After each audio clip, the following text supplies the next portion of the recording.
Wake Forest in their gold tops and their black shorts. There's Kennedy who gets to start. Cooper Flax in that center circle. We are underway as Wake Forest, their last meeting was against a Big South foe. Gardner-Webb lost on the road. Deacons ready to go back at it. They definitely feel that that record does not reflect their talent, and I think we can agree with that, Kyle. Yeah, for sure, but at the end of the day, you are what your record says you are, and that's just how the sport works, and they've got to get going soon, because if they have postseason ambitions, if they have, you know, desires to challenge for ACC title, a national championship, that kind of thing, which obviously, like you said, they believe they have the talent to do, they have to show it on the field, or else they're not going to get a chance to play for it. Yeah, they got a lot of players that are banged up too, and as we mentioned in the open, with such a small window to do all that and then having to deal with injuries, that's got to be just a big bump in the road. And like we also mentioned too, one of our broadcasts with soccer, it also has to do with a little bit of luck. And luck is, you know, staying healthy sometimes. Yeah, I mean, injuries have been something that Bobby Muse has had to deal with as Wake Forest head coach for a few years now. But at the end of the day, depth is a part of what makes a team good and what makes a team strong. And they know they have the depth to get through that.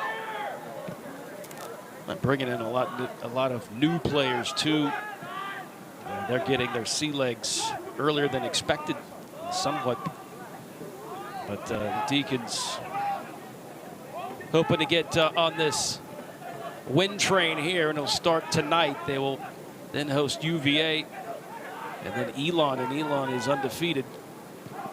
This one will just go out over the byline, but talking with Bobby Muse, he just looked deflated a little bit just of having to deal with those injuries. It's got to be nerve-wracking, because there he is there. You know, once you get that squad and you can see it and you're ready to go on the pitch, and then now you got to put in other pieces and see how they will gel.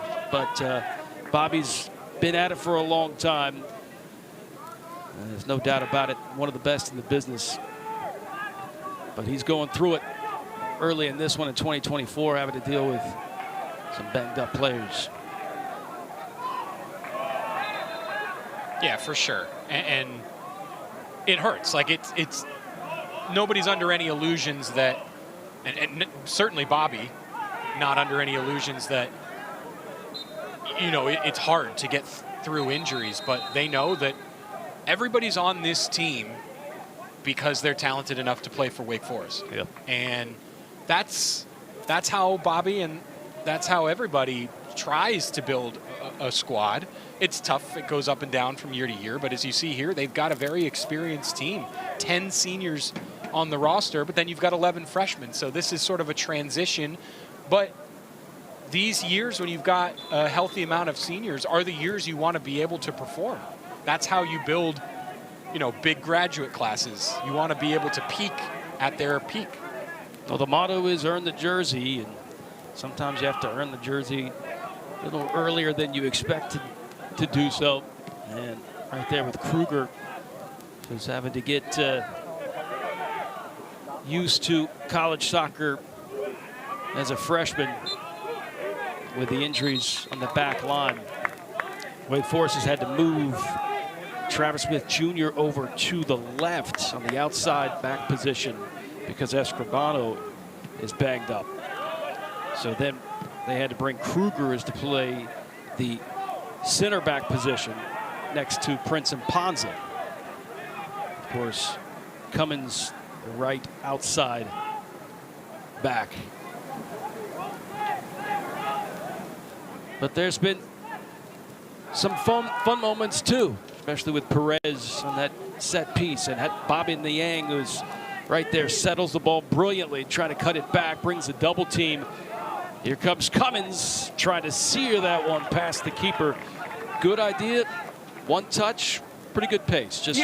Yeah, not a bad shot, but what you want to see from a chance like that, Ty, is you want to see a shot on a shot. And what I mean by that is that looked like a cross. It looked like he'd had the curl and the pace of a cross, but it looked like the intent was to shoot it.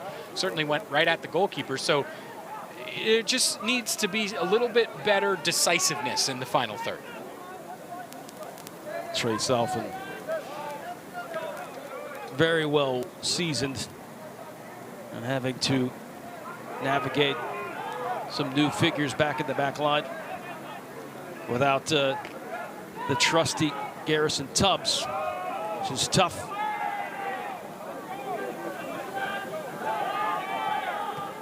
As Perez slides it over to Kruger and Cummins. Good probing pass for Kennedy. Kennedy was just a little bit heavy on that touch, but Wake Forest still with possession.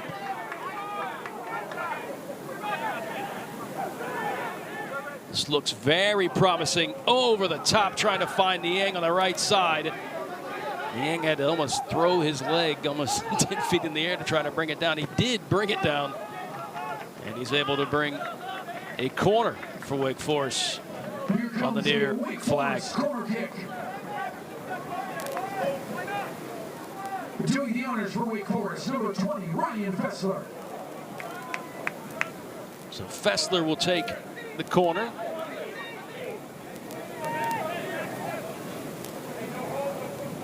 The Deeks open to get on the board early. Maybe use this as therapy to get off the schneid, right?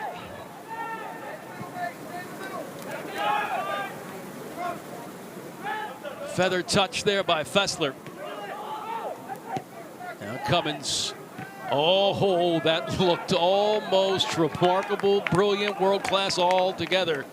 As Cummins with a little tail on that, and a one-timer by Cooper Flax. Yeah, if he got this anywhere near the net, it would have been incredible. That's a really high degree of difficulty opportunity. But if you're Wake Forest, all the possession that they hold, especially against teams that are happy to concede it, the pressure and overwhelming nature of the possession hasn't been there. Right. They've not put teams under real pressure for long stretches of time so far this season. The possession can be static. It can be a little bit, I don't want to say lackadaisical, because that's not the case, but it's just, there's a lot of it without much end product. So if they're looking to strike fear into an opponent with, 10, 15 minutes of overwhelming pressure, they haven't done that yet.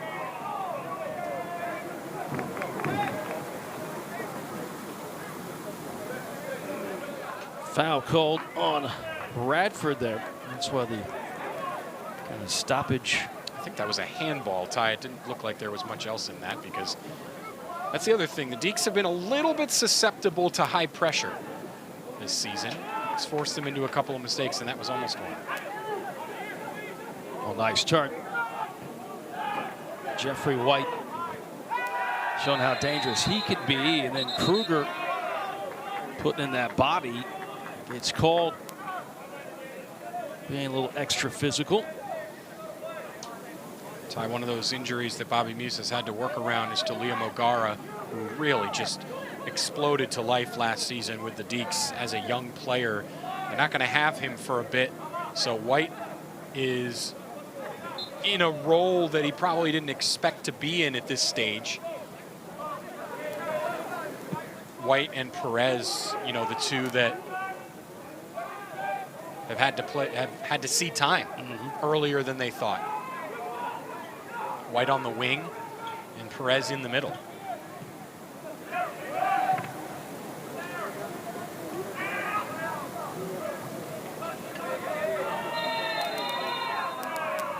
That's the last thing you want to see if you're a Wake Forest supporter. With now Jeffrey White going down. Hopefully he'll be okay, but Radford playing physical here early on. It's college soccer in general is just a physical game. Yep. But this is how they play. They've lined up in this flat system that relies on one or two key players, and the physicality is a big part of their game.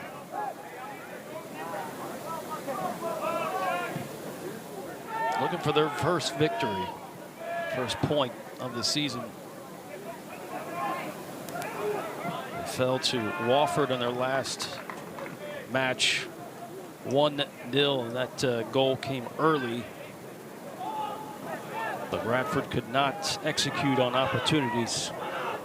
Niang, who can execute well, but put one off a Radford defender. Now Radford trying to see if they can get that one up the field and get into the counter. Taken away. Niang towing it back to Cummins. Cummins immediately got double team too, trying to give that back to Baba Niang, but goes out of bounds for a Wake Forest throw in. There's Chris Barrett.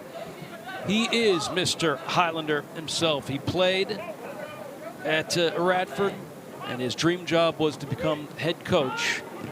He was given the interim head coach title back in 2020.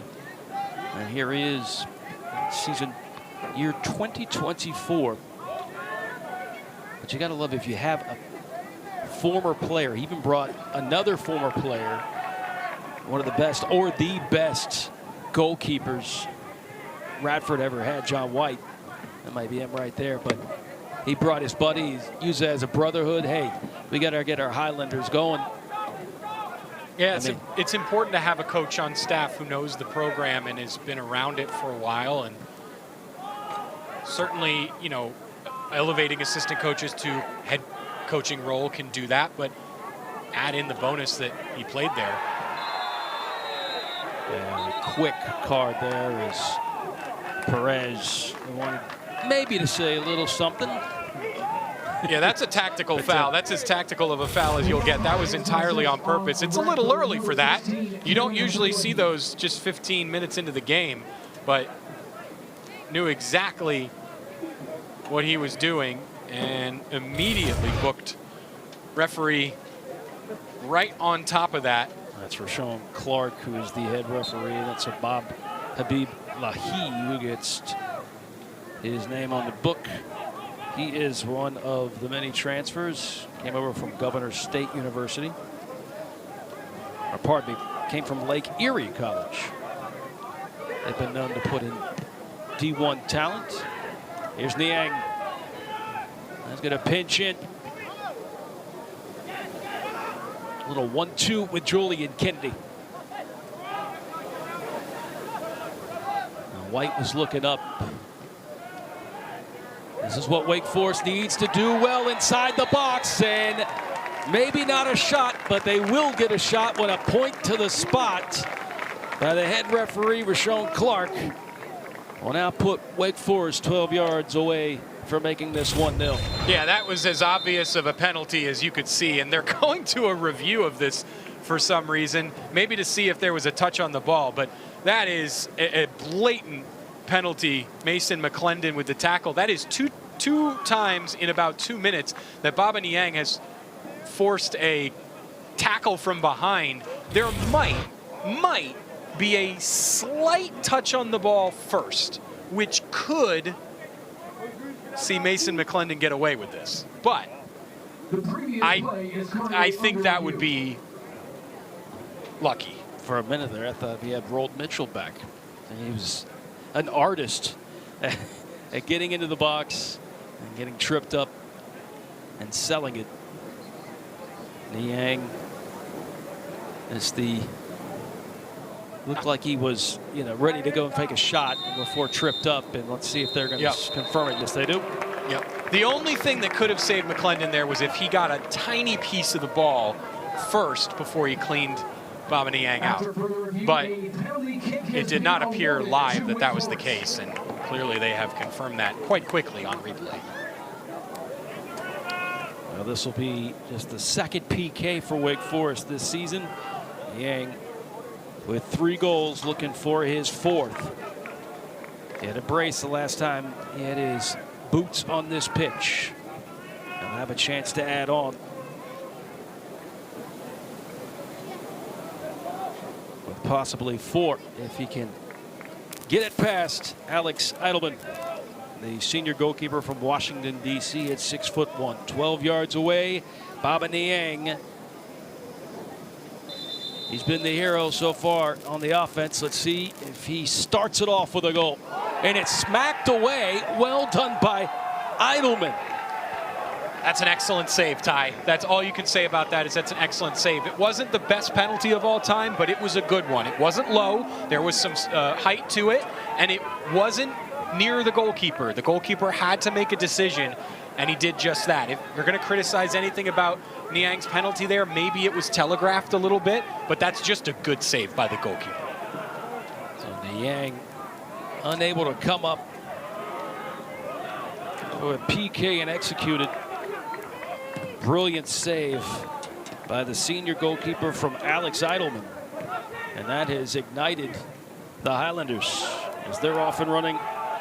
O'Sullivan marked up brilliantly by Cummins. Here's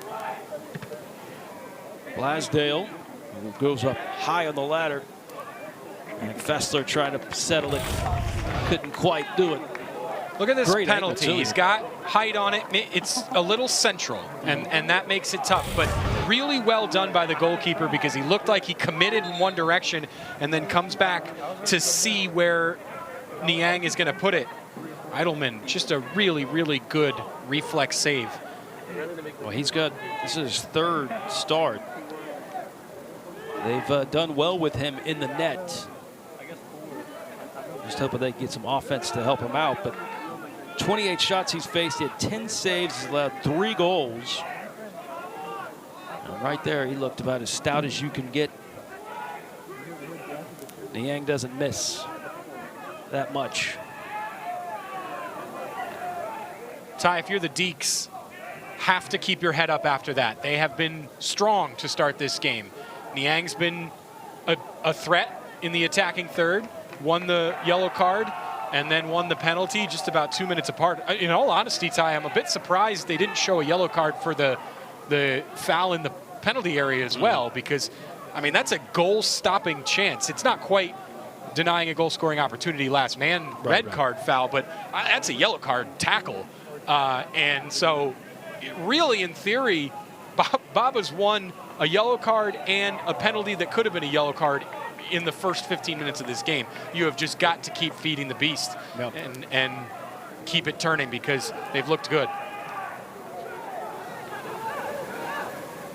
Trying to take some baby steps as Wake Forest also trying to figure out their identity with some missing components on the shelf.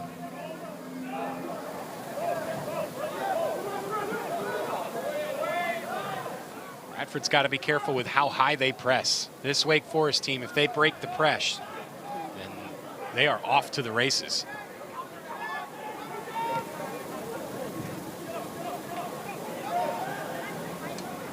Using the width of the pitch is Kennedy. And Travis Smith Jr. seeping into the attack. Here is Fessler. Shuttles it over to Cummins.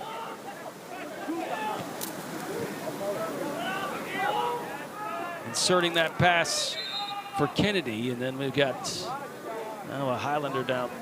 I'm surprised they didn't play advantage there. Radford with the ball, moving up the pitch. Heavy touch is a kill possession, Ty. It's, you know, they're looking to play Kennedy with his back to goal. And a heavy touch just loses the ball here.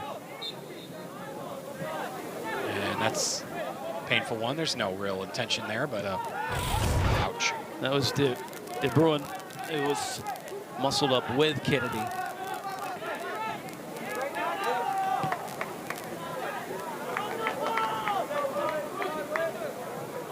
Now the last meeting between these two came in 1999. It was a 5-2 scoreline. Wake Forest, 7th in the country at the time, unbeaten.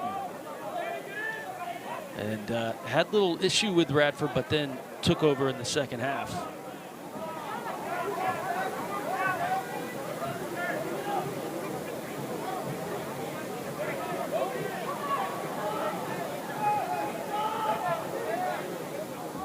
And Ponza steps up.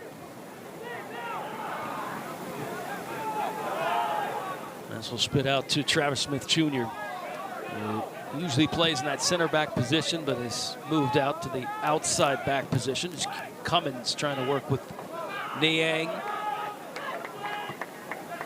Fessler will enjoy that space that they've allotted him. 4 shots and a missed PK. That has us at 0-0 still. Deeks have looked real good in the first stage of this game. Just got to keep it going. Look at that delivery into the box. Attempt on a little Maradona move, but did not work out. That's one where you shut your eyes and just hope that you still have possession. Only a few people in the world can do that on a regular basis. One of them you just mentioned. Yep. Wake Forest, their last match is Kennedy. Oh! On target, but just a tad bit up and hit the crossbar. Now that is a first touch. First touch from Julian Kennedy, sending the ball perfectly on the turn to set himself up for that shot. Gorgeous move. Mentioned just 30 seconds or a minute ago, Kennedy losing possession on a heavy touch. How about this first touch? Look and listen to this. Watch this. Right off the woodwork. That's gorgeous. And that is how you use your first touch, not only to settle the ball, but put it exactly where you want it and set up a move. Ty, to me, a good first touch is the most important skill in this game. You can take any other skill, whether it be shooting, passing, vision, all of it. Yeah, hard to argue with you. If you have a good first touch, the rest will come. And it can also destroy games. Yeah. You know who knows that real well right now is the U.S. national team. A couple of poor first touches and they lose to Canada a couple of days ago. Johnny Cardoso will tell you that. Tim Ream will tell you that. At every level of the game, the first touch is the most important skill. Oh, yeah.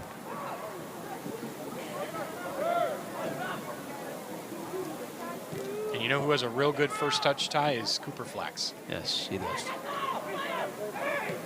It's one of the first things I was teaching my 8-year-old. First touch, settle. Look, Cooper's got his arms wide open. He's got tons of space in this Radford midfield. And they have not been able to really find him quite yet. And this is what Wake Forest did a lot against Gardner-Webb. They had 75% possession. They pretty much just had their way all the way up to that final third and just couldn't find a way to threaten or give the goalie some kind of a challenge.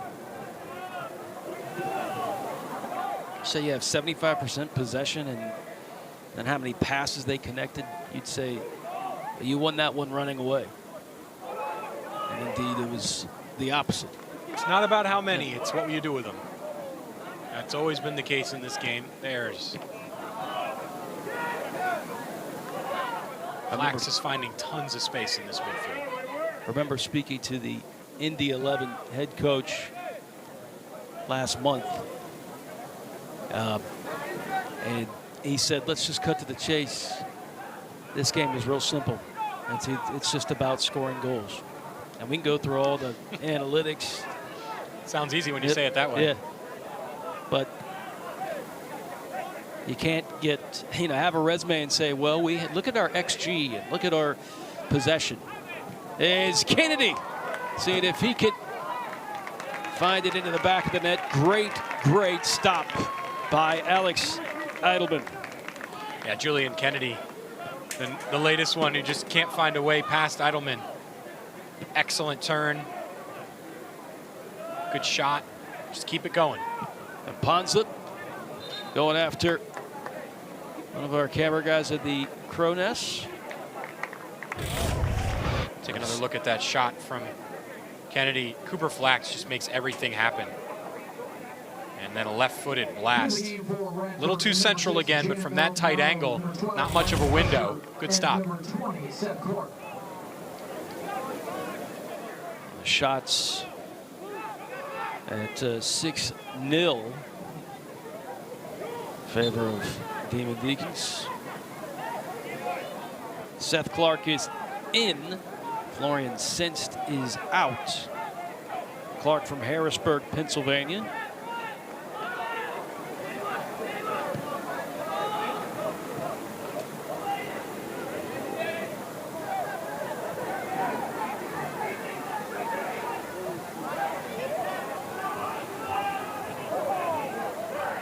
I was reading the publication on Radford so far, and the bottom line was this, which this echoes a lot what we've heard. It's Radford's inability to capitalize on scoring opportunities coupled with strong starts from their opponent, and it possesses a critical area where they need to improve.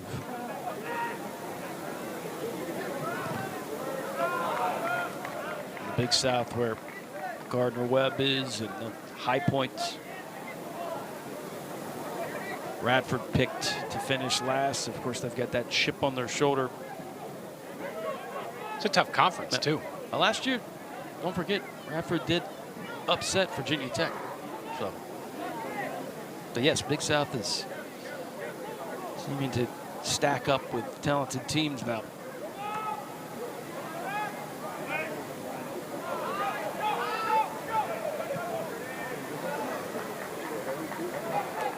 This will be written out of bounds as we tick down to about 21 minutes remaining in the first half. 0-0, but Wake Forest with a couple of prime opportunities, especially a PK, as the bad luck continues for this Demon Deacon squad in 2024.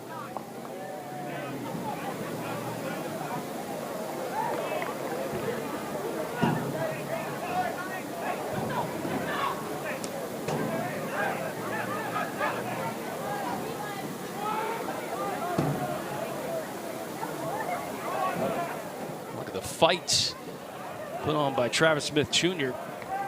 up against two Highlanders there.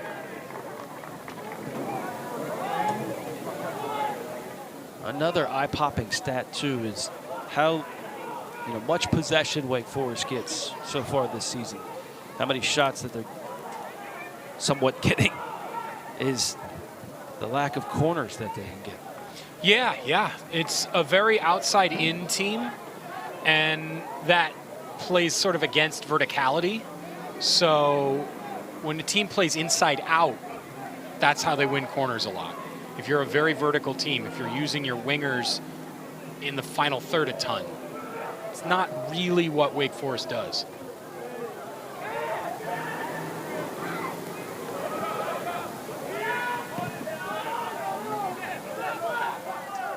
Cut out, well done. Maldonado, who's come in, and now the Highlanders looking for a shocking first goal, but coming out to claim it is Trace Alford. Sliding with authority. He wants to quickly get it going with Fessler, starting it from the back and moving into the midfield.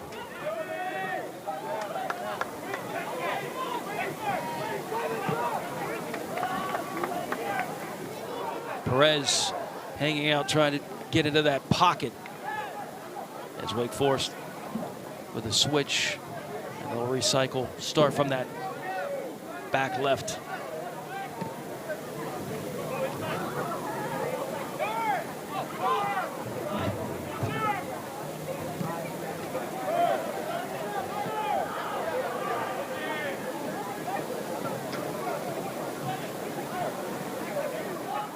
Perez thought about the return. Lays the smart ball back, and now Wake Forest will once again get Trace Alford to reset it.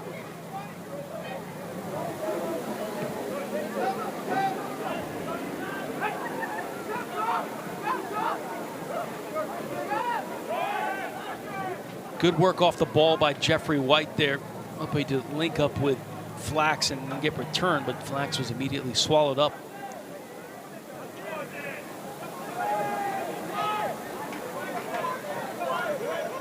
Deeks connecting passes after passes. Now they'll try the long ball to go over the top. Well played, headed back to the keeper, Eidelman. That was McClendon.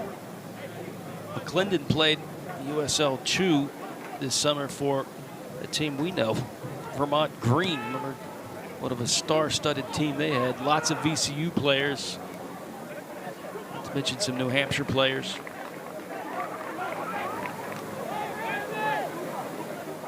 Perez. Under 17 and a half to go. Deeks starting to build again.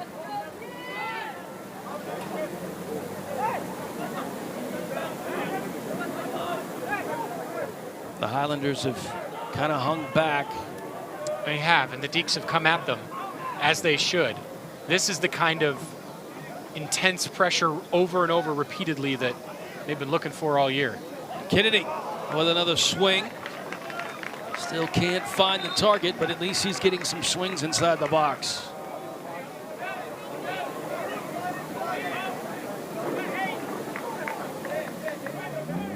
Roop will come in. Evan Roop, sophomore from Radford, Virginia. He was actually coached by Chris Barrett. They're his travel team at age 10 years old. How about that? Something else. Wake Forest also with Billel coming in. Freshman. Borso coming in. Flax going out. Riley Usher has entered for the first time for Radford.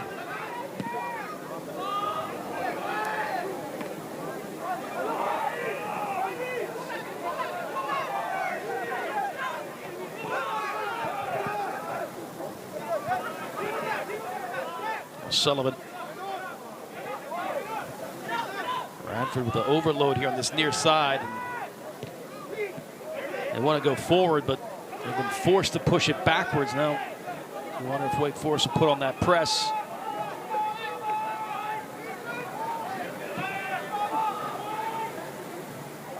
Oh, Prince. Silky first touch to pull it down and play it right back to Trace Alford.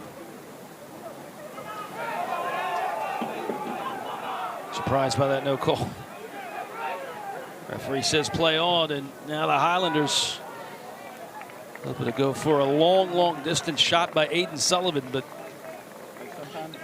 no contest for Trace Alford. Yeah, that's all that Radford's really had in this game so far, is to take an effort or two like that. And that's what overwhelming possession does for the Deeks. That was a risky pass. Not sure if Cummins knew that Roop was standing right there. Here's a shot that could sneak past Trace Alford. Trace read it well, goes out of bounds. It'll be a goal kick. Those small nooks and crannies, right? When you keeper and you just all of a sudden look up, it's that just one hesitation and then you can get bit. Yeah, and they've been bit a few times at the back. The Deeks have, with a couple of mistakes. We saw it in the opener against VCU.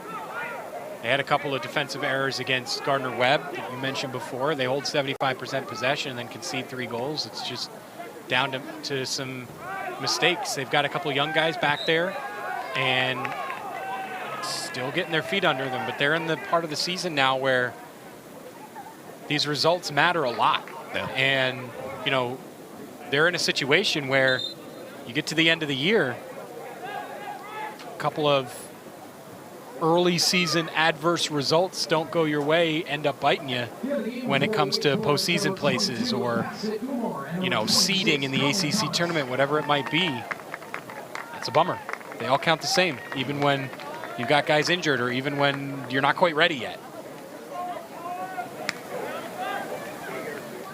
Yeah, Bobby once told me, again, I think I've said this many times, but he said you can't quite get an idea of what you have till after the 5th or 6th match. But I think he would challenge that because he's had to deal with different pieces, because pieces have been on the shelf. So he probably will never really find out what he has Colin Thomas is one of those pieces that can create a lot of things. Bilal, right foot blocked. Thomas was doing the right thing with that overlapping run. But Bilal had shooter face, just wanted to put one on frame. Did draw the double team.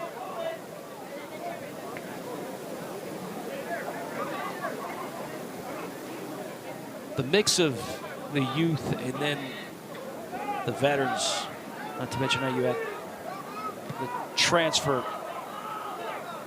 Bassett Umar. That is tough too, once you get into that final third, on finding how the player will react, where they're going to go. If you're trying to get that ball played into the 18.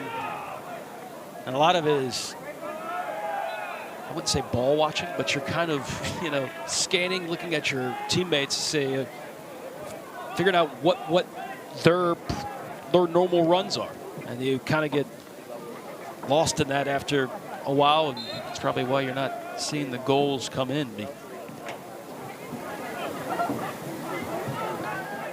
Yeah, chemistry is a big part of this game, and at this level, when you're chopping and changing players every year, it can be tough. That's why national team soccer is not always the best looking, because those guys don't have a lot of time to play with each other. You know, Absolutely. You get guys in from their clubs a couple weeks a year. You don't have a lot of time to build chemistry and drill a system and all that kind of stuff that you get at the club level with weeks and weeks and months of time. Yeah, I think we've witnessed that in Copa America and the Euros a little bit. You'd see teams that still try to figure themselves out. Mm-hmm. And then you had some teams that just clicked, like Spain. And also, you know, that's what makes a good head coach or a good manager. You look at the national team level, you don't try to do too much when you have a situation like that.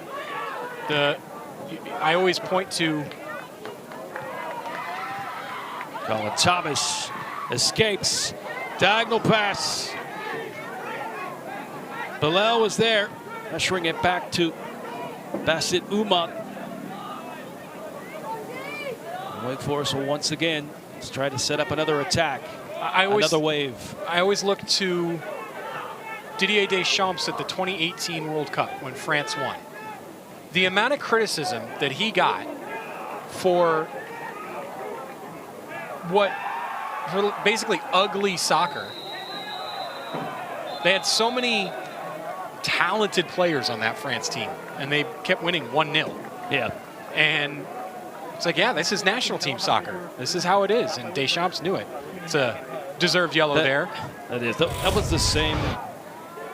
Let's see this. It's a tactical foul, trying to stop a counterattack. Knew what he was doing there. But that was the same kind of criticism that France got in the Euros this year.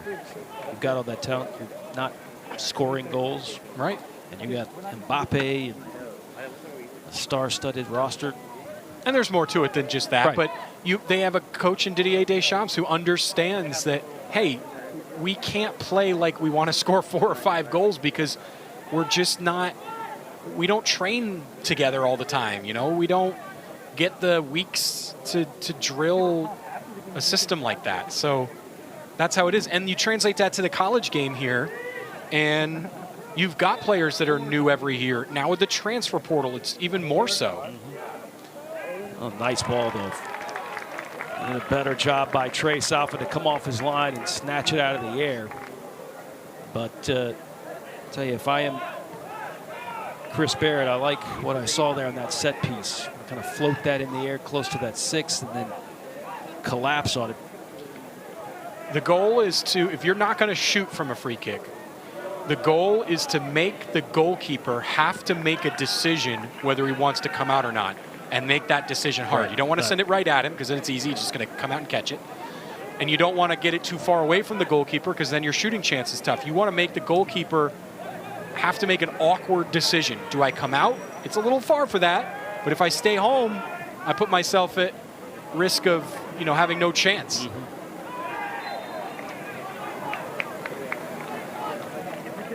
And then on the flip side of that, credit Trace Alfin for being decisive and coming off his line and making the catch without any hesitation. Cummins wants it. Maybe he was saying go to Colin Thomas, as Thomas now pinches in with Fessler. Sitting there right in front of the circle to Perez. Down to Mancia. Here's Borso. Could we see a goal before halftime? As many trips into the neighborhood of the Radford Highlanders, but sitting there with 0-0 on the scoreline and adding to the frustrations of this Demon Deacon squad.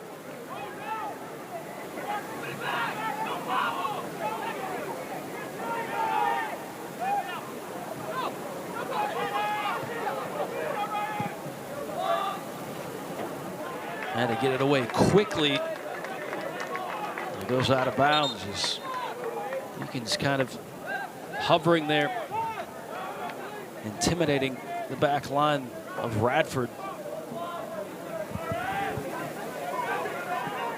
Under 8. Could this be the trip? With Mancia. Borso spinning. That was Perez.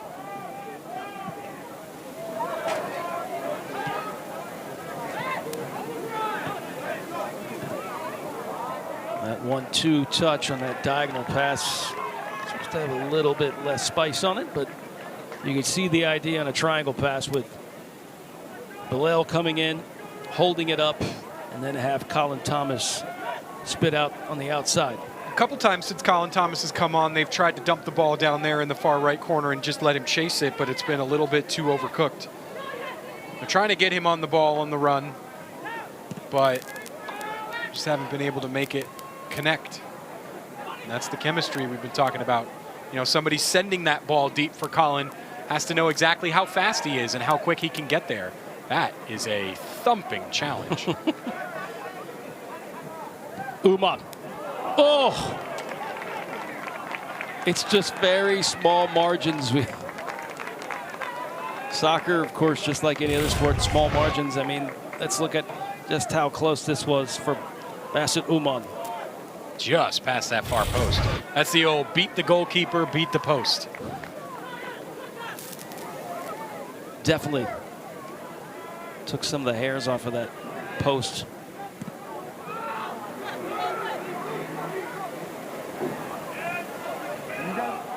Now these counters are what has hurt Wake Forest, and Radford knows it. They want to quickly get their troops down and play one into the box.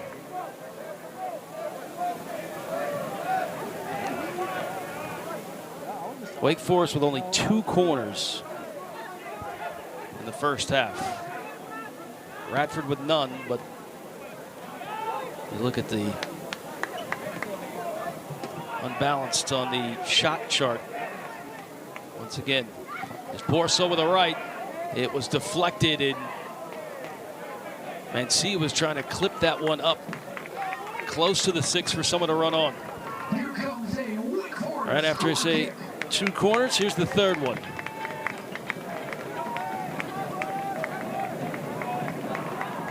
About 5:15 remaining in the first half.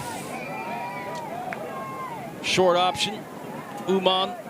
Here's Fessler trying to split the defense. Gets upended. Play on.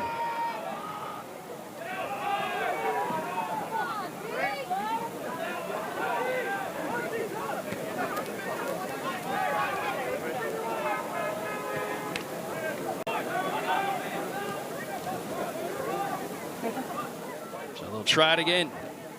Fessler able to get a foot on it.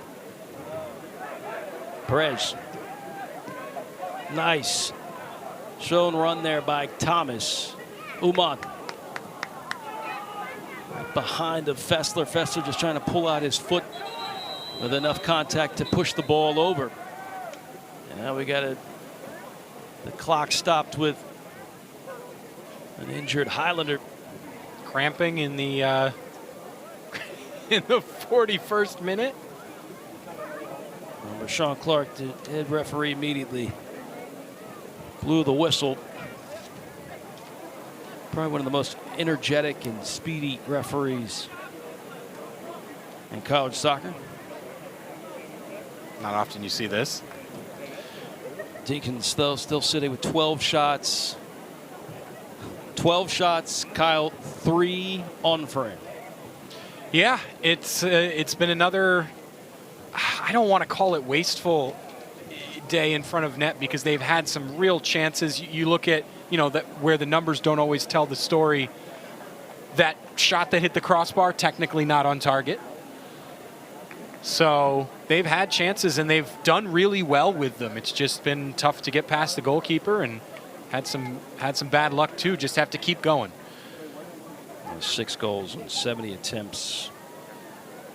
That shot percentage is way lower than a usual Wake Forest unit. But shots per game, that's about right. 17.5, 18, you get right there. That's a number, if you're Coach Muse, you like. Talk about injuries, too. This might be an area for the Deeks to attack. See, Mustafa Kamara was the one that went down with those cramps. He's already in defensive midfield to replace a player that we thought was going to start in Jan Maldonado, who's been their regular starter at the defensive midfield position. So when he comes out with what appears to be cramps, it seems like they've got a third-string player in. Look at all the red jerseys. Could they find a way to get it in?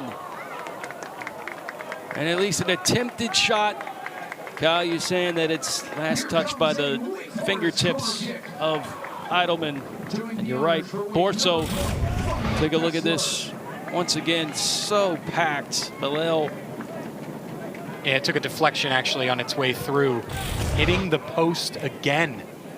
Brutal. Let's see what they can do here on this corner. This is driven. Punched away, but still in the attacking third for Wake Forest, as Radford trying to move it up. Here's Borso.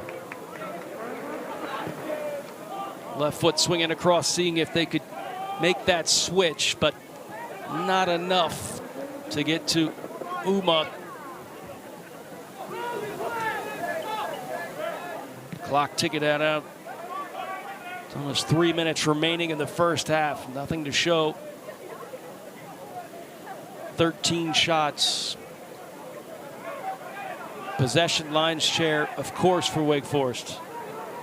Fessler hoping for a handball. Not going to get it. This will trickle back as Travis Smith Jr. playing Ponza on the left channel again. Mancia lofting it. Belil. I don't know if Belil touched it with the back of his head, but whatever it happened, it went in the back of the net, and Wake Forest will take it.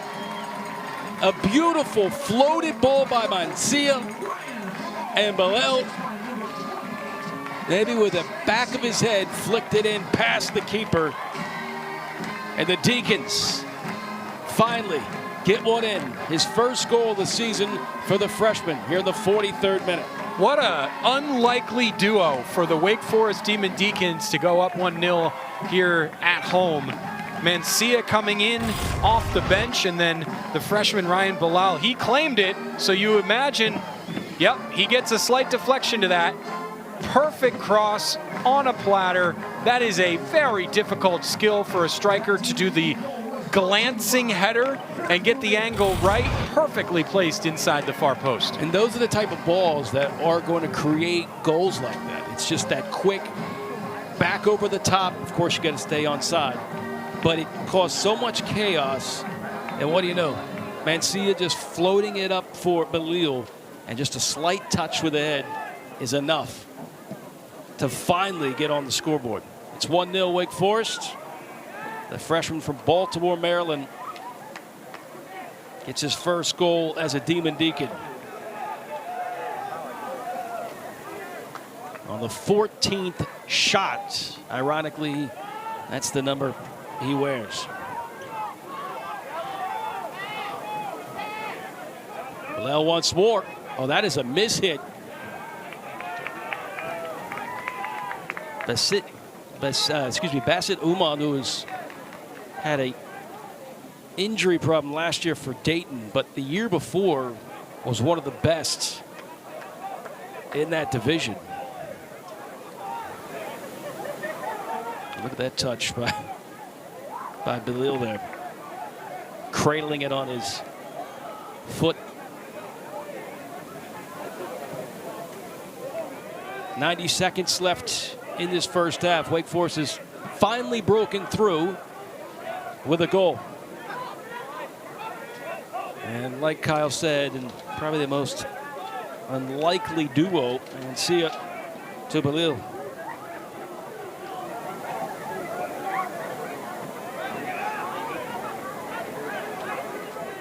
Seven goals now for Wake Forest in 2024. 1 minute remaining in the first half.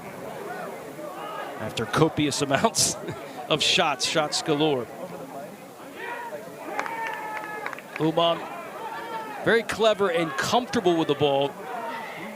Was hoping to turn, but did the right decision in playing it back. Now 40 seconds remaining in the first half. The score 1-0. The Deacons probably never had planned on a matchup with Radford where they just need to get in the win column, and here they are, but they've got the 1-0 lead. Cummins once more, left foot blocked as Borso trying to buy enough time. Mancia. Fessler, 17 seconds. Fessler trying to create, going back and forth and scanning. Just 10 seconds now. They're going to have to get it inside the box. Clipped over again. Who's coming onto it? Oh, Colin Thomas. He made the right run, but it unlucky touch, maybe off the shin. But how close was it to be a clean sheet?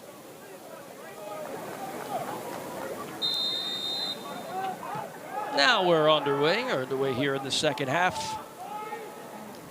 Deacons, let's see how they come out in the first 10 minutes. A 1-0 lead was not exactly very satisfied by this squad going into the locker room.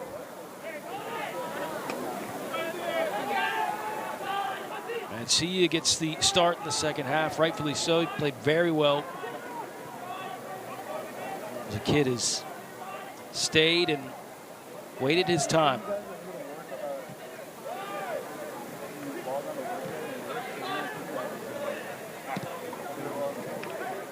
Good inserted pass, this Paris Mitchell. We talked about him in the open. He's finally on the pitch in this one. 2 big assists to Baba Niang against Central Arkansas. Then he tied it up against UCF.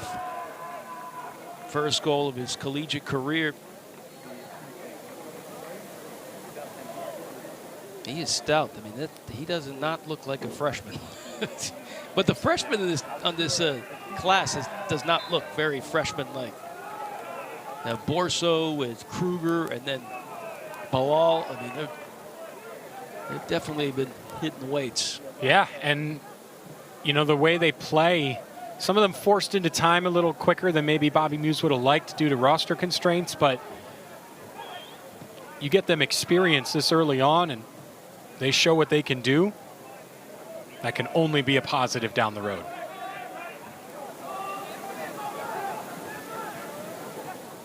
Early moments here in the second half, and Radford hoping to do a little surprise attack here, and big switch by Colin Thomas, an unlucky touch by Jeffrey White. And Radford are going to have to open things up here, knowing that they're trailing. They did not threaten very much in the first half. So however they had hoped to attack this Wake Forest team, they're going to have to reshuffle or rethink.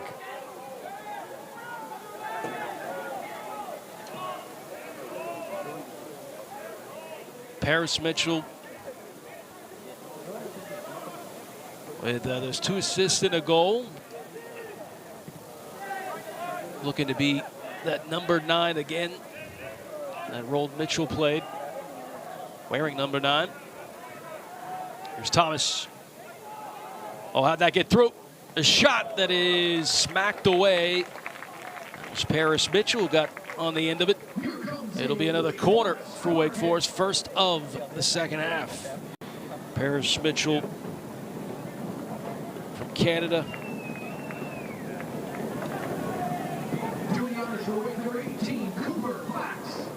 Originally supposed to be part of the 2023 class, but finally here in 2024.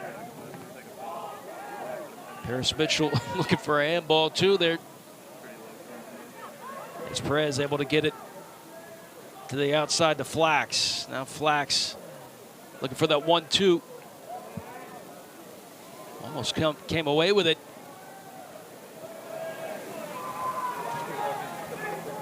Just kind of sealing it off and allowing that ball to trickle out of bounds for a goal kick. Congested area there on that right channel.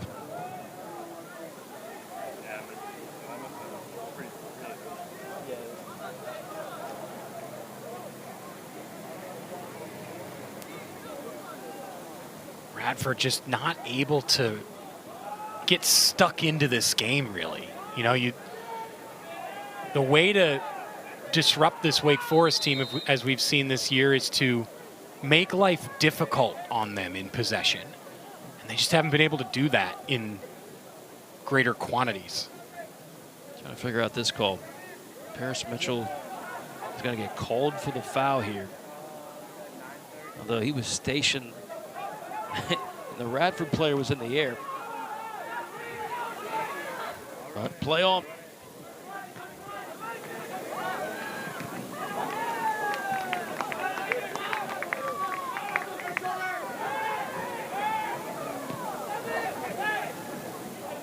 See the triangles working out here, but moving it back to Mpanza.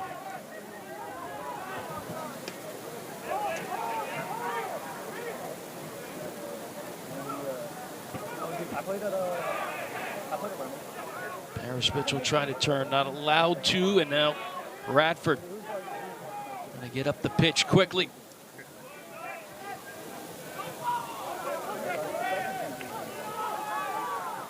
DeBrum towering back there in that back line. Perez claims it. Here is Paris Mitchell. And it looked like he shot that off the bottom of his cleats there.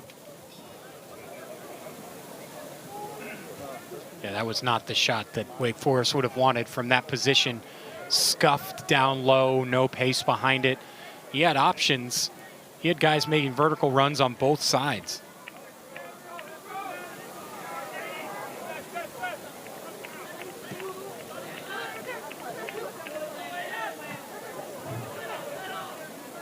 I still applaud the effort, and the reason for that being is a yank on the jersey is, you know, kind of like basketball. If you can show that you're going to fire off from beyond the arc, it seemed as if their opponents, for Wake Forest opponents, are calling their bluff and just kind of hanging back with that low block and saying, yeah, you're allowed to shoot it from outside the 18, 20 plus, go ahead. But if you back off and somebody airballs a three, you're not really, it's not going to make them step up, right?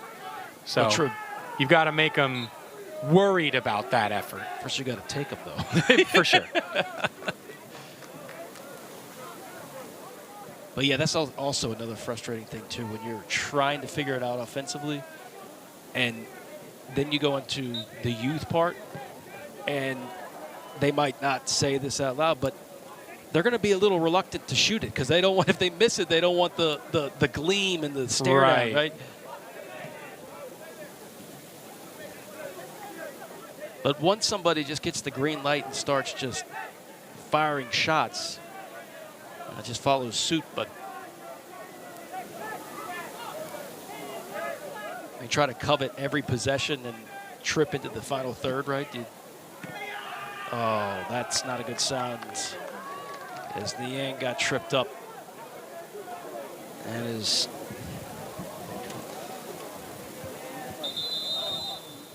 hopefully just a knock. Looks like he's all right. trying to get the referee's attention more than anything else. And yeah, it's a dangerous tackle. There's no, harm done there. But I say this all the time because players like Baba Niang, who are fouled constantly because of the way they play, have to go down like that.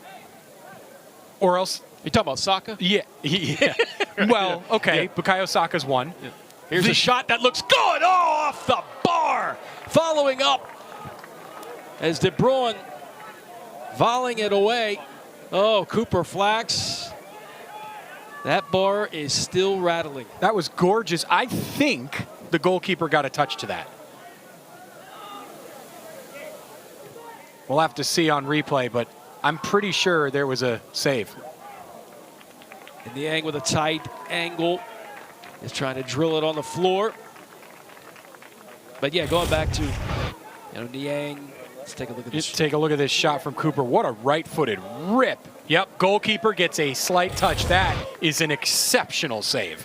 What a job in goal today that Edelman has done, because without him, you've got a penalty that goes in early. That probably goes in, a couple more. I mean, what a job he's done in goal. But to finish the point real quick, Ty, a player like Baba Niang, the prime example I go to is Neymar. Neymar, for multiple years, statistically, was the most fouled player in the Big Five European leagues and the Champions League. And, he got constant criticism for flopping, for, overreacting, whatever. He had to do that to get calls because refs wouldn't protect him.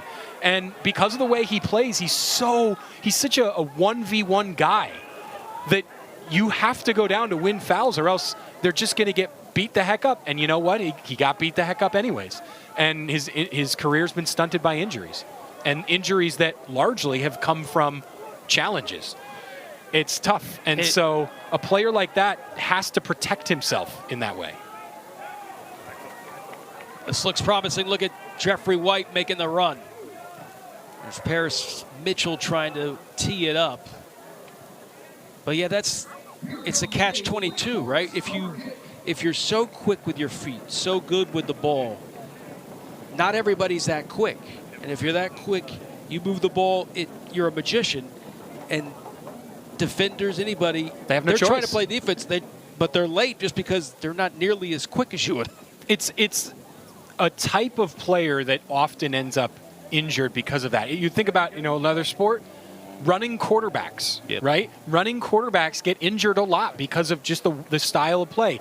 They put themselves in harm's way. It's the same concept. And unfortunately, sometimes the way the game is reffed, if they try to stay on their feet or, just go down under only challenges that actually hurt, they don't get the protection that they need. And so sometimes a challenge like that we saw with Baba a few minutes ago, he's not going to get hurt on that, right? The guy slid in, two-footed, but in front of him. It's not dangerous, but it's a foul. And over the long term, if you do go down and you do let the referee know, hey, that was almost dangerous, now the ref's looking for it, now the ref's aware, and they can protect themselves a little bit. It's just how players like that have to be, unfortunately, to show the referees, look, they're battering me.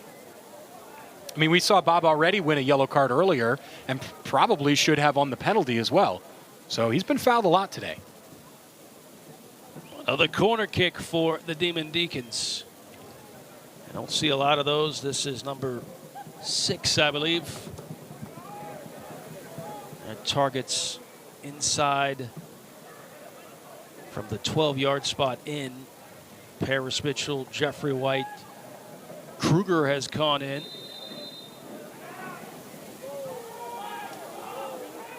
Perez, he's got distance, but not with traffic there. Slides it over to the right.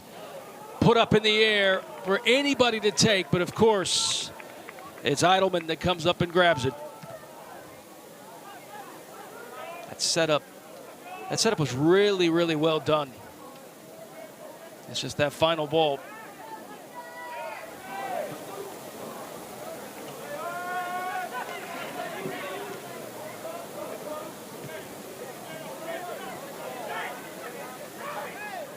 That's why when you're going back to our conversation about quick feet, being able to dribble the ball well, that's one of those things in your artillery that you have to know when to use it and not when to use it, right? Yeah. I remember in my years of coaching, there'd be a player that could dribble it so well, but I explained to him, there's only times where I want that because you're nowhere near faster than a passed ball. So you get numbers quickly up. It's all about numbers. That is like a survival skill. If you're left alone on an island in the corner, you have to find a way to create something. That's when you use that, but not just sitting in the middle of the pitch. Yes and no. Yeah. Yes and no. There are some players, that's their best weapon. I mean, look at a guy like Baba. His acceleration. I mean, he goes from standing still to top speed quicker than anybody else. Yep. And sometimes you can't pass the ball through an opponent, but you can dribble it through them.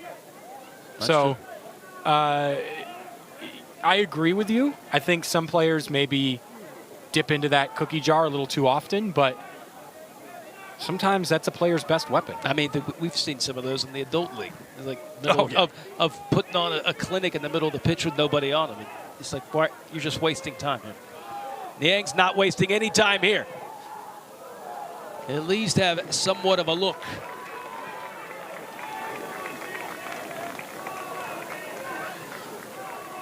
Niang putting his fingerprints all over this one, at least in the second half.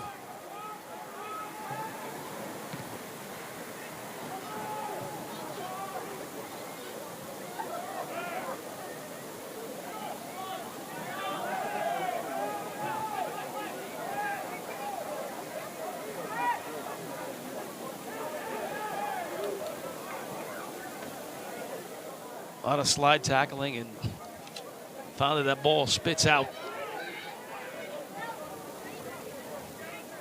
Wake Forest with 21 shots. But a goal in the first half is the only difference between these two squads. First meeting in 25 years.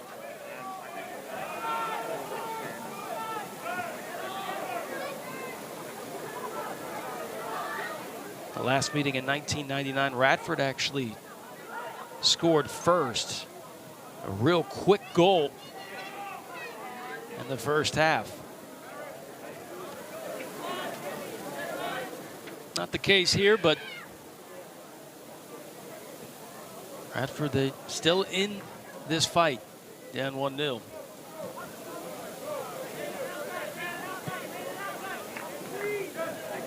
Let's see it. Trying to make that diagonal run to the flag.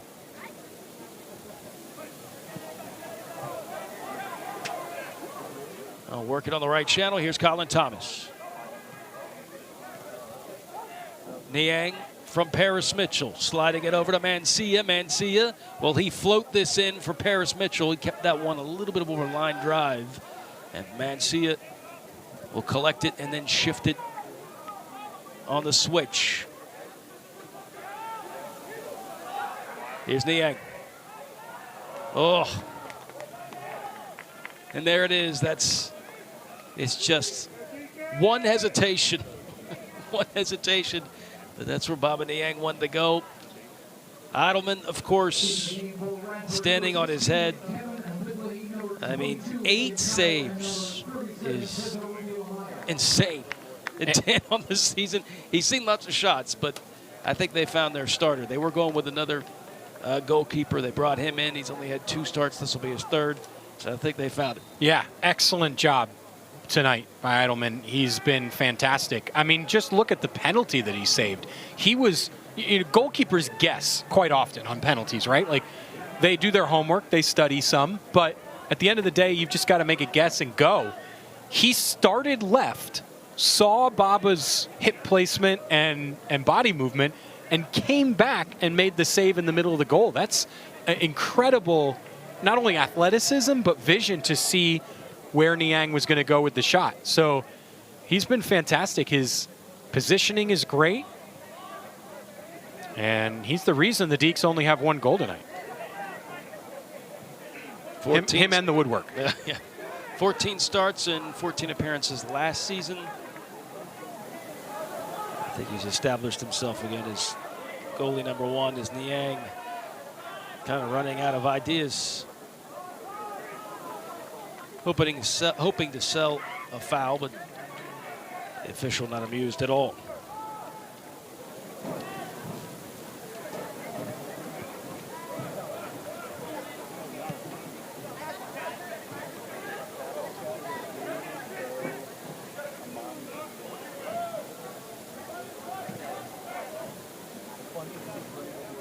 Flax in the center of the pitch. Mancia looking for some help too.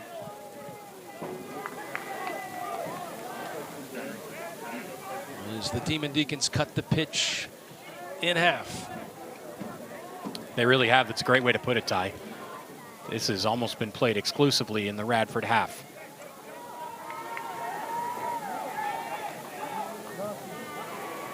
Still very congested.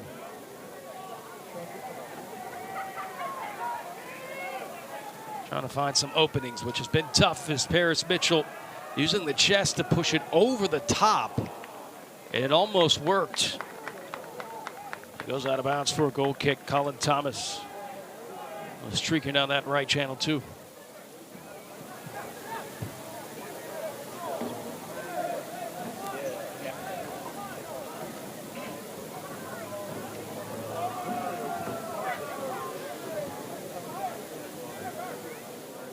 Ty, the longer this stays 1-0, the more confidence Radford have as they start to open things up. Second goal for the Deeks would be absolutely critical. And for Radford, they're going to start to maybe feel like the momentum is changing as the longer this stays 1-0.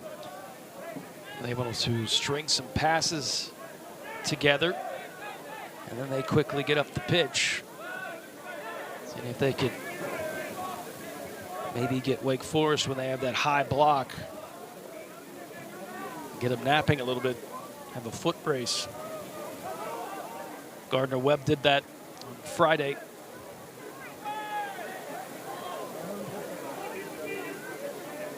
A lot the same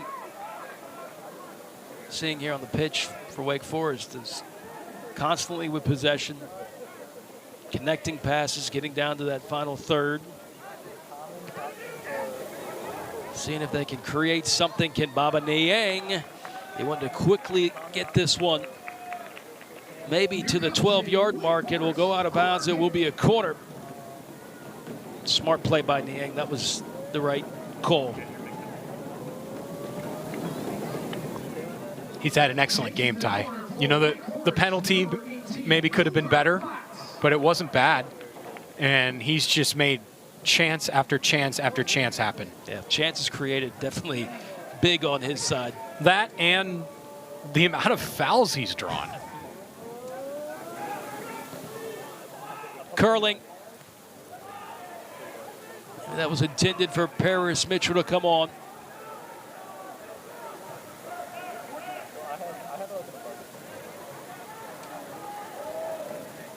Good press by Thomas there.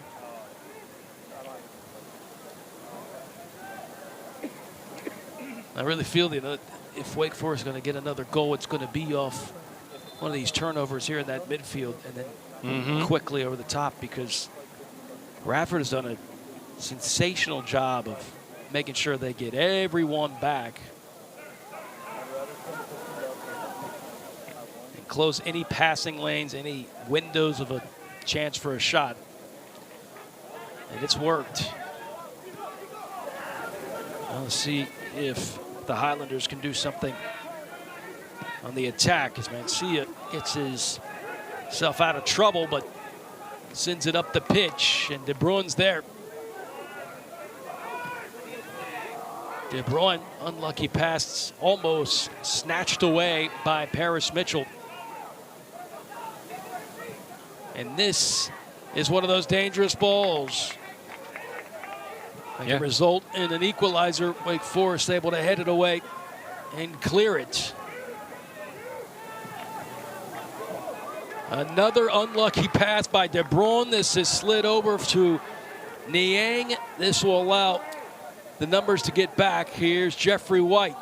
They've got to get something going here with numbers in their favor, because see how quickly Radford retreats back. How about that? Player goes down holding his face and then just sees the ref doesn't call it and gets right back up. Come on, man. What are we doing? Now he's got to give it a few more looks just to... Very risky pass, but it works.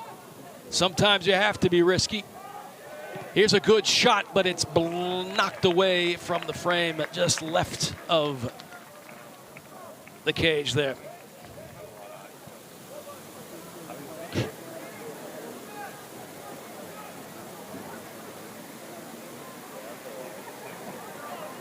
Don't worry, buddy. You're not bleeding. Double check on it. There's the shot tally. Yeah, it's a lot to a little.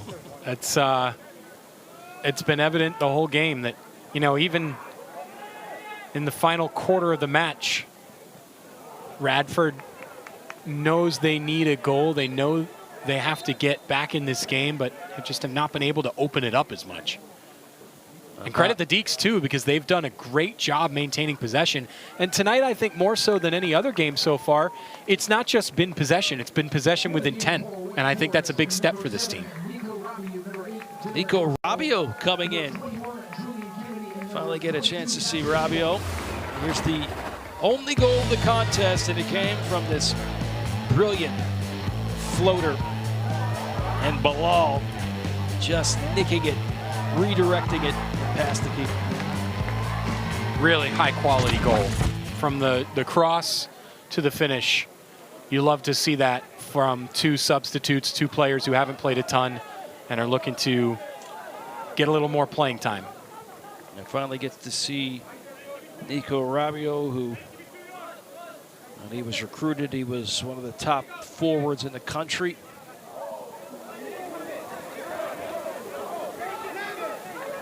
And see it. Well, lost the ball there. Gives it right back to Radford. Now Radford threatening with McClendon. And Ponza playing this up. But De Bruyne there, able to cut it back, leave Julian Kennedy in his dust, but hoping for that chipped ball. And here's Rabbio.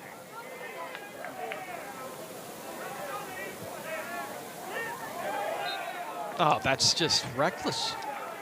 Now you try the bear down. I give you that, but you're just spinning and hoping, and you slam right into Flax. He's allowed to have that space, but call the foul on Flax. Quick set piece. Quick restart. Here's a shot, and floated well high and right of the goal. Will go down as a shot though by O'Sullivan.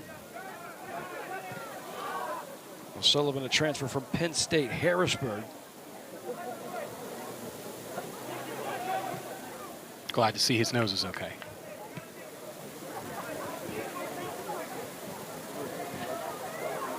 We were. Bassett Umar, a transfer from Dayton. Is back in.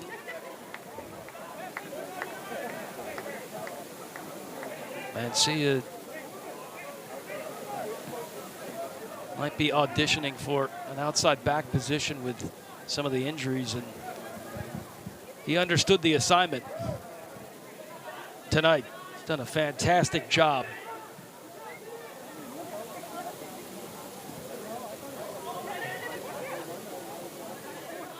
Umar. Loves to have the ball. And you can tell, very comfortable, just like Perez. Alan Ponza has gotten involved. Here's Borso.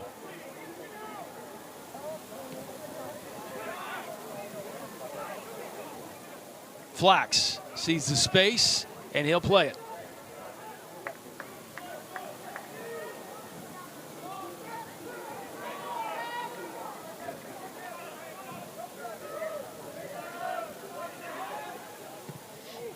Why not?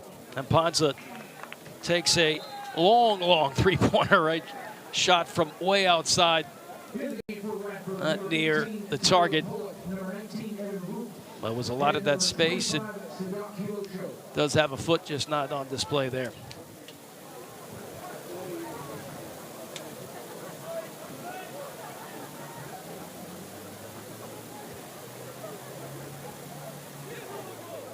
Just 1-0. Under 20 to go.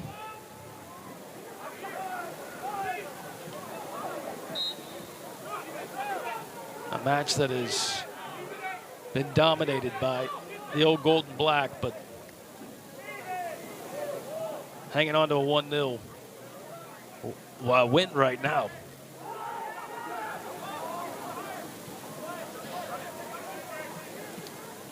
Radford starting to see more of the ball in the attacking half and third, though.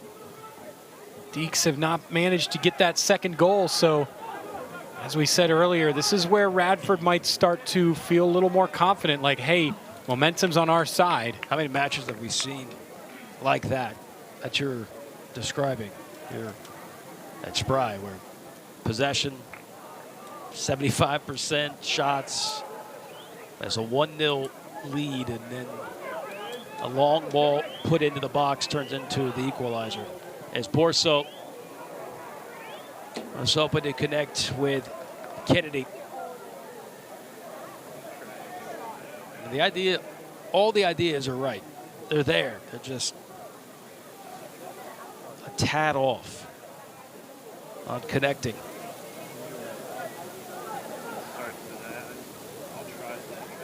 And the more and more they play together, that will, of course, figure itself out. It's a brilliant turn, though, by Maldonado.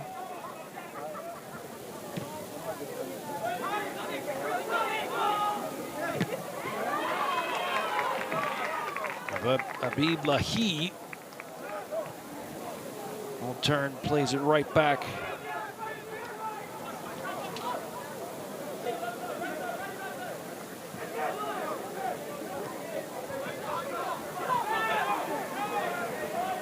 Clendon, and then now De Bruyne. Oh, that is very late. Luckily, Omar was not hurt. Unfortunately for Radford, there's no call. Yep, ref played advantage. It's the right call there. Absolutely. Setting up again. Under 16 and a half to go.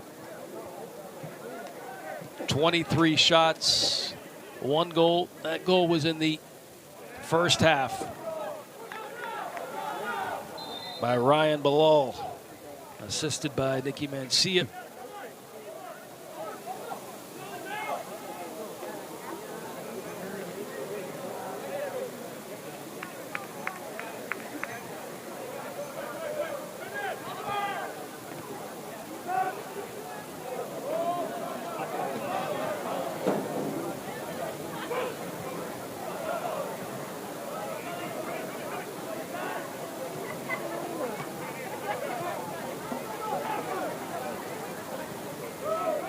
Forest has not managed to get that second goal, but what they have done is put a lid on things on the other half, largely with possession, but also defensively. Really, really quality defensive performance today. Bassett Omar was waiting for those long legs to open up for a possible Meg on De Bruyne, but was able to get a corner kick instead.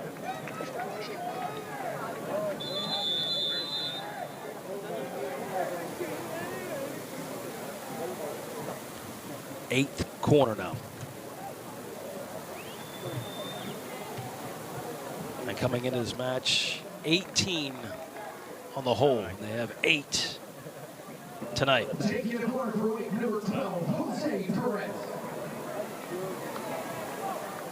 They got to find somebody to get on the other end of it. No short option, they'll just flight it. Kennedy will watch this one roll. It'll be a throw-in for the Demon Deacons. A couple of those corners have been a little bit overhit. Saw one earlier in this half where everyone charges near post and then the corner ends up far top corner of the 6-yard box. That one just looked like it was a little overhit as well. Got to hit your spots.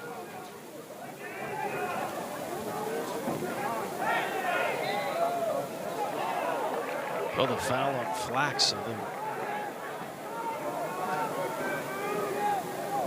think he's not agreeing with that call. Radford, I want a quick restart. 14 and some change remaining. Just a 1-0 lead for Wake Forest.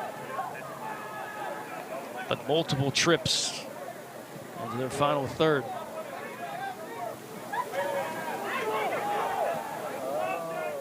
Omar. Now it's 3v3. See how quick, though, Radford gets their bodies down there. I mean, it's... They know if they don't get back, they're going to have to run hills or run suicides.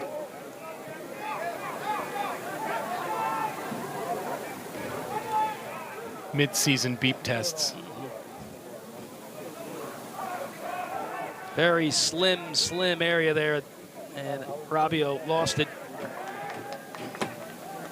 Good tackle there by Umar. Umar gets spun down. Here's a free kick.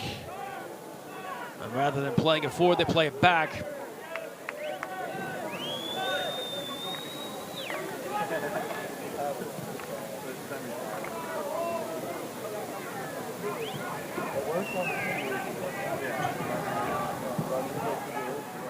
Omar. Kennedy did touch it for a second and spins the defender. Habib Lahi down against the foul called on Kennedy.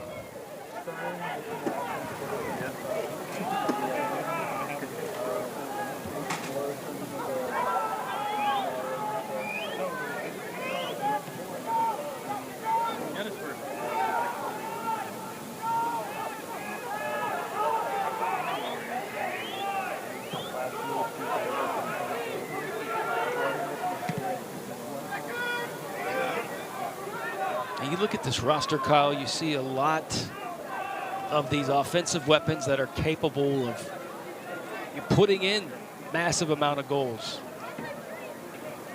And you can understand how frustrating it gets that here we are, under 12 minutes to go, you only have 1 goal to show for it. Yeah, for sure. I think the biggest question for this Deacon roster is they've got to find an answer at the number 9 position. Nobody really has tightened their grip, so to speak, on the starting spot at the striker position. Maybe Rabio kid. I mean, you see the numbers, though, Kyle.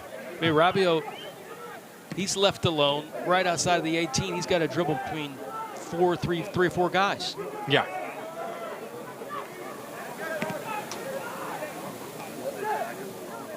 That's what it takes, though. I mean, that's why you feel like you need to get that turnover closer to that, a little bit more up towards that attacking third, and then quickly get on that quarter counter and get up the pitch.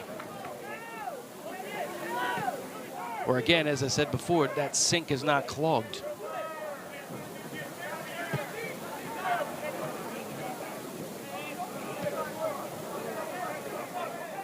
I mean, look, as soon as Wake Forest gets it right at the midfield, it is automatic retreat, get back. Yeah, for sure. And it's funny. I remember talking about this narrative with a couple of different teams. It was true for Arsenal for a while. It's true for the U.S. national team right now. Is people always go, oh, they struggle to score against bunkered opponents. It's like, yeah, that's the point of bunkering. Like, the other team is literally selling out to stop you from scoring. Radford's had nothing up front. They've packed it in, and tried to keep Wake Forest from scoring. So I love when people say, oh, they struggle against low blocks. Right. Yeah. That's Of course they struggle against low blocks. That's the point. It's a lot of traffic in there. It's hard to dig out a hole. Maybe Bassett Umar can. Oh, this is played nicely. Oh, almost a spin by Nico Rabio. And almost deflected and went in. That's the most impressive attacking move that the Deeks have had tonight. That was wonderful. And the final ball in by Umar, just to, instead of taking it himself, just to cut it across, was absolutely the right idea. He just had a little too much on it. That was gorgeous, and it deserved a goal. I'll set it up again.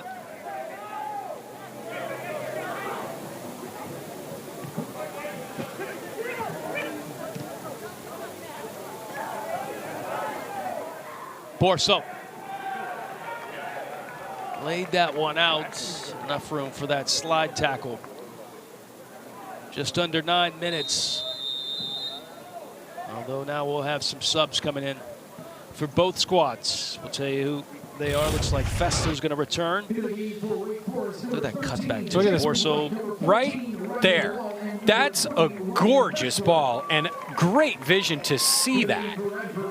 Just hit it a little too hard right there. Yep. That is a beautifully threaded ball. I think he's going for Julian Kennedy, but it's awesome to see it connect even so at the far post there.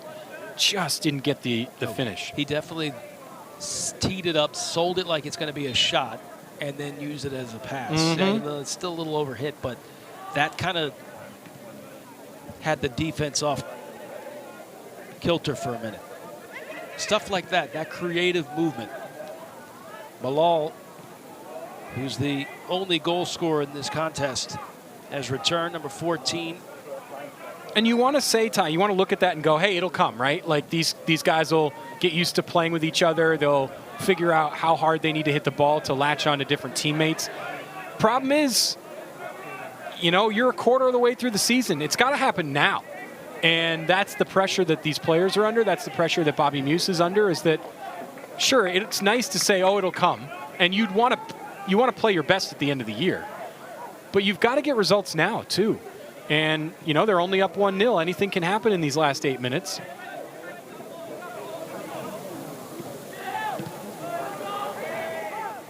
Well played.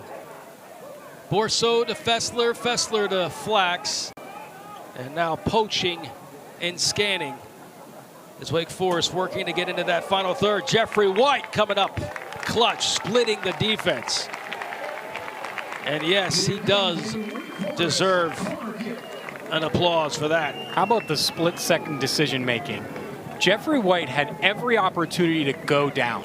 Both defenders stuck a leg in late there. He could have absolutely gone down and won a foul, but you know what he did? I think I saw an intentional look down at where he was, realized he was just about a foot outside the penalty area and said, I'd rather keep the ball and keep going.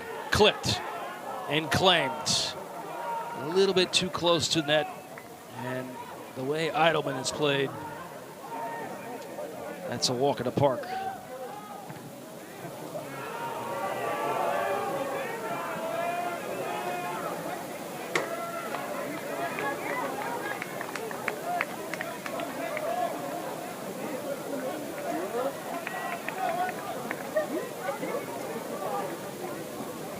Coach Muse doing the Berhalter over there with the ball outside of the touchline. A little dribbling. I don't think he wants any part of that. Yeah, I don't think so. Travis Smith Jr. has got his hands full trying to avoid this press.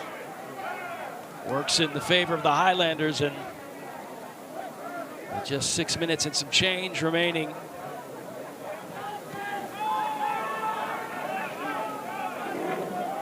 You wonder if Radford will get that extra adrenaline rush for this final 5 minutes and come up with a dangerous ball. And of course, that's the last thing the Wake Forest fans in Wake Forest themselves would want. Long throw incoming.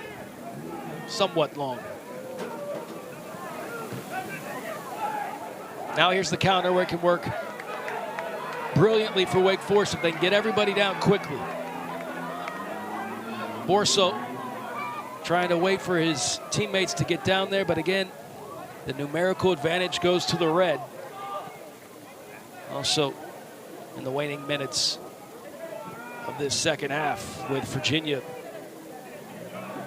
on the slate next on Friday night.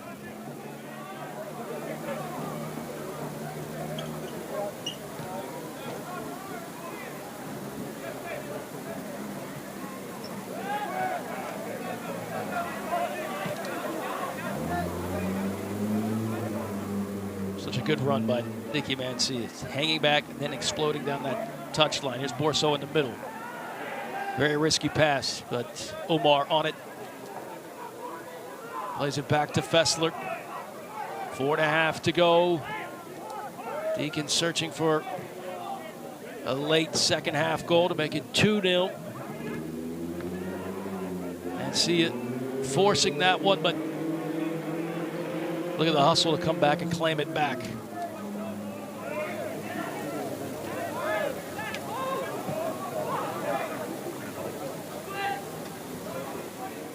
"25 shots for the Demon Deacons tonight.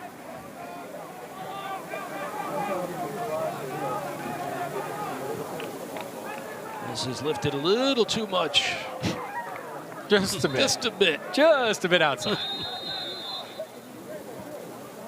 You have to imagine these are some attacking changes for Radford. Under 4 minutes to go. Give it all you got. Doesn't matter if you lose 1-0 or 2-0. This isn't the Premier League. It's not a competition where goal difference matters. Of course, throw it all forward. You know, one that stands out, that stat that there's no corners allowed. The Wake Forest hasn't allowed Radford with a corner because you know who's lurking. The possible target, that guy right there that just came in the center of the pitch at 6'5". Brought it back. Foul called. And here we are. There's one of these, either a corner or a set piece like this to get number 8 involved. Bilal is marking up on him.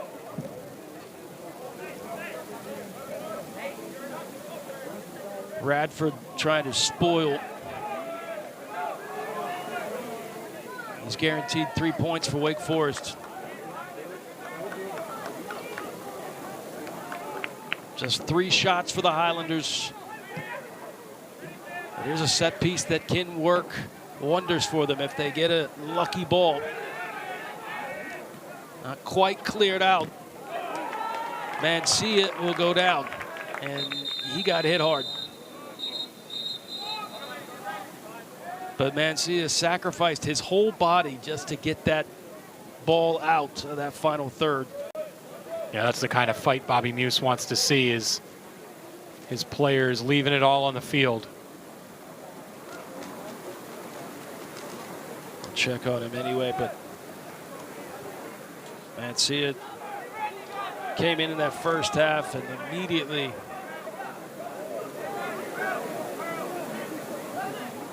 really proved that he was kind of a difference maker, not only just stepping up, but distributing the ball too. And this is, ouch.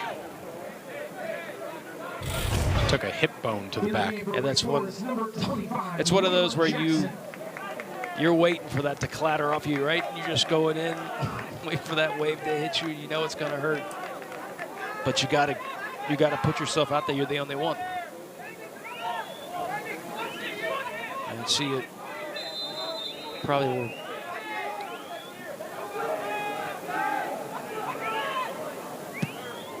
The chat with Coach Muse. This is very dangerous. That is probably the right ball to play. But of course, Trace Alpha knows way too much about college soccer, and he reads it well. Came out, snatched it.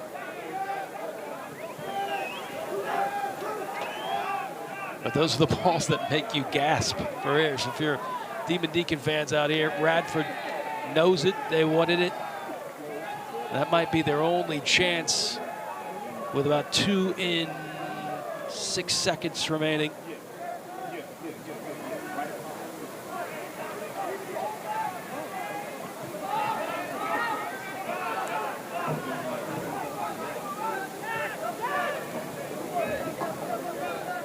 Radford pressing very high. Yep. They know they just have a few ticks on the clock to win the ball back. And will that in turn open it up for the Deacons to do something on offense? Slid over. Here's Flax. Flax on the ground. And off 2 hops with some speed, but collected quickly by Eidelman. And then the quick long ball over the top. 80 seconds remaining in this Big South ACC tilt on a Monday night. The only Monday night match on the schedule for the Demon Deacons this season. 1 minute remaining in the second half. Nice step. And Omar knows he's in offside position. He'll have to wait.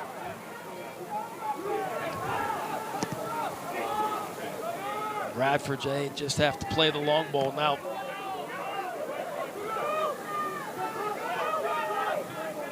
Here comes the press.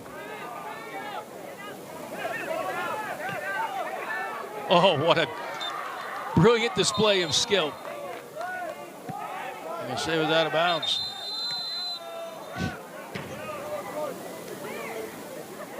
Porso looked like he just caught that, cradled it down. In the professional leagues, that booting the ball away like that is a yellow card nowadays. Yes. But here they can stop the clock, so it doesn't matter. Ty, I got a question for you. This one's relevant from what we were talking about earlier from a broadcast perspective. Correct. All right. Is it leave it all out on the field or leave nothing out on the field? Leave it all on the field or leave it on the field? No, leave nothing on the field. Oh, yeah. See, both can mean the same thing, but both are total opposite, right? Didn't we have... When the last time we were hanging out, we were talking about these kind of things? Yes. Yes. That's what broadcasters talk right there. Not hanging out. Not paid to say this, but the Football Cliches podcast for those who are soccer fans is a gold mine of it was. silly conversations like that, especially for us on the air. That was one they discussed last week.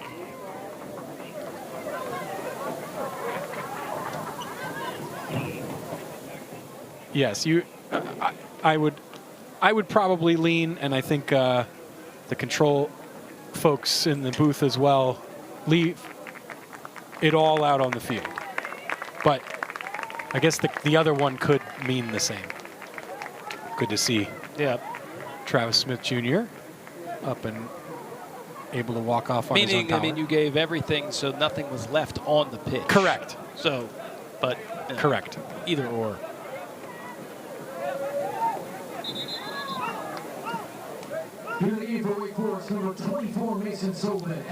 Deeks can ill afford another injury at the back. Yeah, I think Travis Smith Jr. is going to be okay. Looks all right. Yeah. Gets a hand from the folks on the bench. May not be the prettiest of wins in Wake Forest history. Still some ticks remaining, but at this point, it's a win is a win, and they'll take it. You got to take the 3 points. They're off and running now. They want to see if they can get a buzzer beater. They might do it. 5, 4, 3, 2. An offside call will fizzle this one out. But the Deacons, a first half goal, late first half goal by the freshman Ryan Bilal from Baltimore, Maryland.